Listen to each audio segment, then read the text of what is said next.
Sovereign chess कैसे खेलते हैं। इन परिवर्तनों को छोड़कर नियम नॉर्मल चेस के समान हैं। उन नियमों को जानने के लिए इस वीडियो को देखें। बोर्ड को बिछाएं और स्क्वायर के बाहरी रिंग पर गोटियों को सेट करें। प्रत्येक गोटी को रंग के साथ मिलान करें और बोर्ड के किनारे के चारों ओर इंगित करें। स्क्वायर की अगली पंक्ति में आसन गोटियों के रंगों से मेल खाने वाले प्यादे रखें। चारों कोनों में प्यादों के बजाय मैचिंग रंग के घोड़े को रखें। व्हाइट की पहली चाल बनाने के लिए एक खिलाड़ी का चयन करें। व्हाइट की पहली चाल के बाद दूसरा खिलाड़ी व्हाइट के रूप में खेलना या ब्लैक के रूप में खेलना चुन सकता है। जो कोई काला खेलता है वह अगली चाल चलता है और फिर एक एक करके सब चलते हैं। रानी, ऊंट और हाथी एक ही चक्कर में 8 स्थान से अधिक यात्रा नहीं कर सकते हैं, इसलिए वे उस राजा को चेक नहीं कर सकते हैं जो 8 स्थान से अधिक दूर हैं। इस सीमा से बाहर निकलकर राजाओं को नियंत्रण से बाहर जाने की अनुमति है। एक गोटी अपने रंग के एक स्थान पर अपनी बारी समाप्त नहीं कर सकता है, लेकिन यह अपने ही रंग के एक स्थान से गुजर सकता है।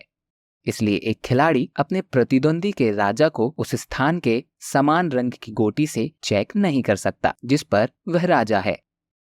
चेकिंग पीस के रंग से मेल खाने वाले स्थान में जाकर किंग्स को चेक से बचने की अनुमति है। प्यादे एक स्थान को वर्टिकली या हॉरिजॉन्टली रूप से ले जा सकते हैं और बोर्ड के केंद्र की ओर तिरछे एक स्थान पर कब्जा कर सकते हैं। बोर्ड पर भूरे रंग की रेखाएं प्यादों को सेंटर की ओर ले जाने में मदद करती है। प्यादे चलते हैं और भूरे रंग की रेखा की ओर बढ़ते हैं, भले ही वह चाल किसी अन्य भूरे रंग की रेखा से दूर हो।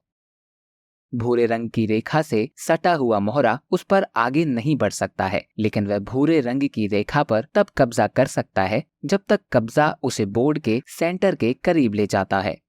बोर्ड के बाहरी 2 पंक्ति पर प्यादे निकटतम किनारे से 1 या 2 स्थान दूर जा सकते हैं। वे इस तरह आगे बढ़ सकते हैं भले ही वे पहले चल चुके हों। एन पासेंट की अनुमति नहीं है। जब आप अपनी गोटी में से एक को दूसरे रंग के स्थान पर ले जाते हैं तब आप उस स्थान के रंग के सभी टुकड़ों को नियंत्रित करते हैं और उन्हें तब तक खेल सकते हैं जब तक कि आपके पास उस स्थान पर एक गोटी हो।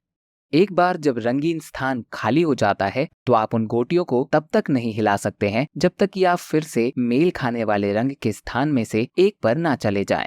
आपको अन्य रंगों को नियंत्रित करने के लिए अपने नियंत्रित रंगीन गोटियों का उपयोग करने की अनुमति है।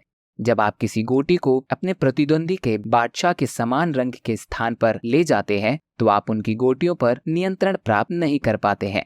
एक खिलाड़ी के बादशाह के समान रंग की गोटियों को कभी भी उनके विरोधी द्वारा नियंत्रित नहीं किया जा सकता। प्रत्येक रंग के 2 स्थान होते हैं, लेकिन उनमें से केवल एक स्थान को एक समय से भरा जा सकता है। जब एक स्थान किसी मोहरे द्वारा कब्जा कर लिया जाता है, चाहे कोई खिलाड़ी इसे नियंत्रित करता है, तो उस रंग के दूसरे स्थान पर कब्जा नहीं किया जा सकता। आप केवल उन रंगों के टुकड़े कैप्चर कर सकते हैं जिन्हें आपका विरोधी नियंत्रित करता है। आप अपने द्वारा नियंत्रित किसी भी गोटी पर कब्जा नहीं कर सकते, न ही ऐसी गोटी जो किसी भी खिलाड़ी द्वारा अनियंत्रित है। यदि आप किसी प्रतिद्वंदी के मोहरे को मारते हैं जो रंगीन स्थान पर है तो आप तुरंत उस स्थान के रंग के सभी टुकड़ों पर नियंत्रित कर लेते हैं। आप अपने प्रतिद्वंदी द्वारा नियंत्रित मैचिंग रंग के स्थान को कैप्चर करके रंगीन मोहरे के चेक से बच सकते हैं। इसके बजाय आप उन मोहरों पर नियंत्रण पा सकते हैं।